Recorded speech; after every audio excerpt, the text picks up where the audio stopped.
ગુજરાતના અન્ય શહેરોની જેમ સુરતમાં પણ ભાજપે સેન્સની પ્રક્રિયા લેવાનું કામ પૂરજોશમાં શરૂ કર્યું છે। ત્યારે પાસના નેતા ધાર્મિક માલવિયાએ ઉમેદવારી નોંધાવી છે।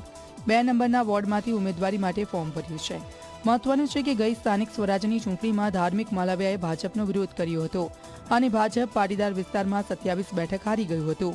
ત્યારે હવે ભાજપ પાર્ટી ધાર્મિકને ટિકિટ આપીને આ વખતે તમામ સીટો પર જીત મળે તેવો પ્રયાસ કરશે।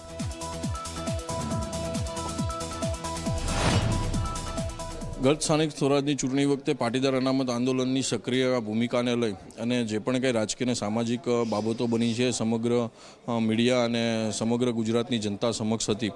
પરંતુ પાછલા 2 વર્ષથી જે રીતના ભારતીય જનતા પાર્ટીમાં જોડાય અને લોકસભાના ઇલેક્શનની અંદર પણ અમારી જવાબદારી નિભાવી હતી અને આવનારા સમયની અંદર પણ ભારતીય જનતા પાર્ટી મજબૂતાઈથી કઈ રીતના સ્થાનિક સ્વરાજથી લઈને તમામ ક્ષેત્ર ઉપર આગળ વધે એ દિશામાં અમારી કામગીરી અને પ્રયાસો રહેવાના છે અને એના ભાગરૂપે આજરોજ પાર્ટીના એક કાર્યકર્તા તરીકે ઉમેદવારી નોંધાવવા માટે અને અમારી સક્રિયતા દાખવવા માટે થઈ અને હું અહીંયા આવ્યો છું।